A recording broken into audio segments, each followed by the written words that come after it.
نماز پڑھنے والے اگر نماز کی روح سے آشنا ہو جائیں کہ یہ محض اوپر نیچے ہونے کی مشق نہیں ہے، بلکہ یہ اللہ کے حضور اپنی نیازمندی کا اظہار ہے، اپنے عجز کا اظہار ہے، تو پھر نماز ان کو وہ مقام دیتی ہے اور وہ شعور بخشتی ہے کہ جو بے نمازی کے نصیب میں کہاں۔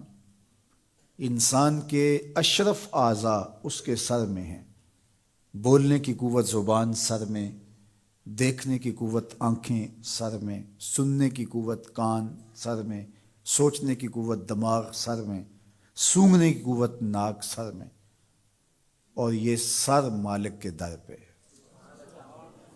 اور زبان سے بندہ کیا کہہ رہا ہے؟ سبحان ربی الاعلی، مالک تو سب سے اعلیٰ ہے۔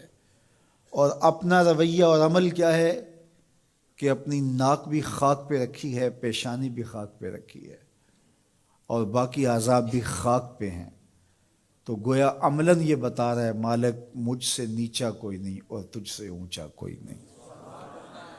اور اگر وہ نماز کی روح سے آشنا ہو جائے تو سجدے سے سر اٹھانے سے قبل اللہ سارے اس کے بوجھ اتار دے، اس کے من میں روشنیاں کر دے۔ تو نماز بندگی کا شعور دیتی ہے، من میں چراغاں کرتی ہے۔ اللہ کے حضور جھکنے سے بندہ ایسا بندہ کامل بن جاتا ہے کہ پھر وہ کسی اور کے آگے نہیں جھکتا۔ تو اپنی اولاد کو نماز کی محبت دو، نماز کی ترغیب دو، نماز کی عادت دو اور نماز کا حکم دو، اور ان کی عادت راسخ ہو جائے، طبیعت میں پختگی کے ساتھ نماز کو اختیار کرنا ان کی طبع میں جم جائے۔ نماز ان کی طبیعت میں نظم پیدا کرے گی، ان کو نظم و ضبط کا پابند بنائے گی، اور ان کی صحت کی ضامن ہوگی، اور ان کے باطن کی طہارت کا سبب اور ذریعہ ہوگی۔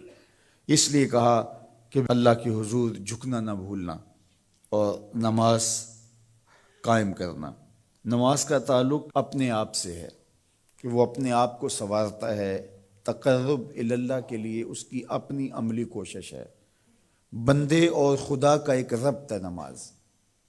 اسی طرح یہ خیال کہ میرا مالک مجھے دیکھ رہا ہے، اس سے بھی تہذیب نفس ہوتی ہے، باطن کی تربیت ہوتی ہے۔ انسان ایک حصار میں آ جاتا ہے، ایک پہرے میں آ جاتا ہے کہ میرا اللہ مجھے دیکھ رہا ہے، اور پھر وہ قدم پھونک پھونک کے رکھتا ہے۔ وہ اچانک لوگ بیٹھے ہوئے ہونا، تو آج کل یہ سوشل میڈیا کا زمانہ ہے، تو کوئی کیمرہ سیدھا کر لے تو ایک دم مرتب ہو جاتے ہیں، اس لیے کہ اب ہماری تصویر آنے والی ہے۔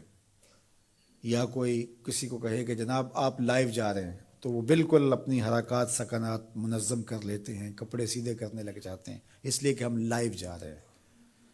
وہ لائیو چاہے 5 آدمی دیکھ رہے ہوں، چاہے 10 آدمی دیکھ رہے ہوں، لیکن پھر بھی چونکہ ہم لائیو جا رہے ہیں تو اپنی حرکات سکنات مرتب کر لیں گے، منظم ہو جائیں گے۔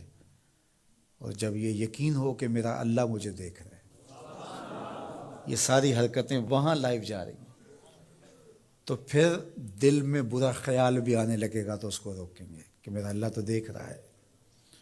پھر بولی بھی مرتب ہو جائے گی، پھر رویے بھی مرتب ہو جائیں گے، طرز معاشرت بھی منظم ہو جائے گا، آنکھیں بھی نہیں بھٹکیں گی، خیال بھی نہیں بہکیں گے، سوچیں بھی آوارہ نہیں ہوں گی، چاہے آپ بند کمرے میں کیوں نہ ہوں، پھر بھی منظم رہیں گے، اس لیے کہ میرا اللہ مجھے دیکھ رہا ہے۔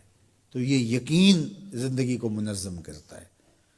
تو اس کا تعلق بھی انسان کی ذات سے تھا۔ نماز سے بھی تہذیب نفس ہے، اللہ سے تقرب حاصل ہوتا ہے۔ اب کہا تو خود غرض نہ بننا کہ اپنے آپ کو سنوار لیا اور کافی ہے، نہیں، لوگوں کو بھی نیکی کا حکم دینا۔